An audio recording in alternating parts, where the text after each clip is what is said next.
నమస్తే, నేను journalist Rana Pratap. So first of all journalist KVR అన్న అరెస్ట్ని తీవ్రంగా ఖండిస్తున్నాం. ఇంకోటి అరెస్ట్ జరిగిన తీరు కూడా కంప్లీట్గా సో తెలంగాణ ఆడబిడ్డ జర్నలిస్ట్ కేవీఆర్ అన్న వాళ్ళ వైఫ్ని సో నేను ఆ పోలీస్ అధికారి ఏ విధంగా లాక్కెళ్ళడం కావచ్చు, మహిళా కానిస్టేబుల్ లేకుండా సో ఆ విధంగా లాక్కెళ్ళడాన్ని తీవ్రంగా ఖండిస్తూ ఉన్నాం. అండ్ అలాగే ఇష్టం వచ్చినట్టు అంటే ఫస్ట్ టైం ఒక పోలీస్ అధికారి ఏమో లాక్కెళ్తాడు, ఇంకో పోలీస్ అధికారి ఏమో నెట్టేసే ప్రయత్నం చేస్తారు. అండ్ అలాగే వితౌట్ ఎనీ పర్మిషన్ తన పర్సనల్ ఫోన్ని వాళ్ళు తీసుకెళ్ళిపోయిన పరిస్థితి. అండ్ దీనిపైన ఒకవేళ మేము కనుక కేసు పెడితే దానిపైన ఇప్పటివరకు సో సుమారుగా నిన్న నైట్ 11-12 ఆ టైంలో మేము కేసు పెడితే ఇప్పటివరకు ఎలాంటి సెక్షన్ కింద కేసు కూడా నమోదు కానీ పరిస్థితి. సో అంటే ఈ విధంగా జరిగి ఒకవేళ మేము మాట్లాడితేనేమో అరెస్టులు చేస్తారు, అక్రమ అరెస్టులు. అదే మహిళలు మాట్లాడితేనేమో ట్రోలింగ్లు చేస్తుంటారు. ఆ ట్రోలింగ్ ఎంత దారుణం అంటే సో ఇక మామూలు కాదు, అమ్మ అక్క చెల్లె ఎవరైతే కుటుంబాలందరినీ కూడా లెక్క పెట్టే కాడికి ఈ విధంగా ట్రోలింగ్ చేస్తున్న పరిస్థితి.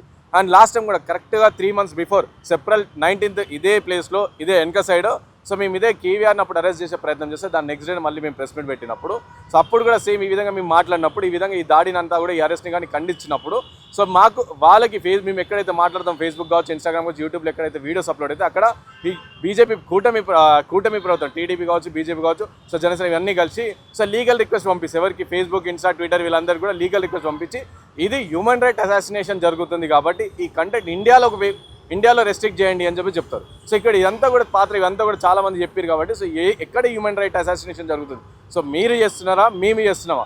మీరు వచ్చి ఇష్టం వచ్చినట్టు సివిల్లో వస్తారు, వచ్చి అరెస్ట్ చేస్తారు, తీసుకెళ్ళిపోతారు. అండ్ అలాగే first of all last time వచ్చినప్పుడేమో ఎలాంటి నోటీసులు ఇవ్వకుండా తీసుకెళ్ళిపోయే ప్రయత్నం చేస్తారు. ఈసారేమో నాన్ బెయిలబుల్ వారెంట్ ఉంది అదంతా అని చెప్పేసి తీసుకొస్తారు. సివిల్లో వచ్చి మీరు అరెస్ట్ చేసి సో ఎలాంటి ప్రయర్ ఇన్ఫర్మేషన్ ఇవ్వకుండా మీరు హ్యూమన్ రైట్స్ని మీరు అసాసినేషన్ చేసి మళ్ళీ తిరిగి మేము పెట్టిన కంటెంట్ ఇదంతా కూడా ఈ దాడినంతా కూడా ఈ చర్యనంతా కూడా మేము ఖండిస్తే మమ్మల్ని మీ హ్యూమన్ రైట్స్ అసాసినేషన్ మీకు జరుగుతుంది, ఈ కంటెంట్ ఇండియాలో ఉండొద్దు, ఈ కంటెంట్ని రెస్ట్రిక్ట్ చేయాలని చెప్పేసి కంప్లీట్ ఎక్కడ సుమారుగా దగ్గర మా పర్సనల్ ఫేస్బుక్, ఇన్స్టా, యూట్యూబ్ నుంచి సుమారుగా 30 నుంచి 40 వీడియోలు ఎవరైతే ఈ పవన్ కళ్యాణ్కి సంబంధించి కావచ్చు, ఏపీ ప్రభుత్వానికి వ్యతిరేకంగా ఎవరు మాట్లాడినా ఎవరు ఖండించినా అందరి వీడియోలు కూడా డిలీట్ చేయడం జరుగుతుంది. కాబట్టి తెలంగాణ ప్రజలందరూ కూడా గమనించాలి. అండ్ ఇక్కడున్న పాలకులు ఇక్కడున్న రేవంత్ రెడ్డి ప్రభుత్వం కావచ్చు, ఇక్కడున్న పాలకులు కావచ్చు, బీఆర్ఎస్ పార్టీ నాయకులు కావచ్చు, వీళ్ళందరూ ఏం చేస్తున్నారు?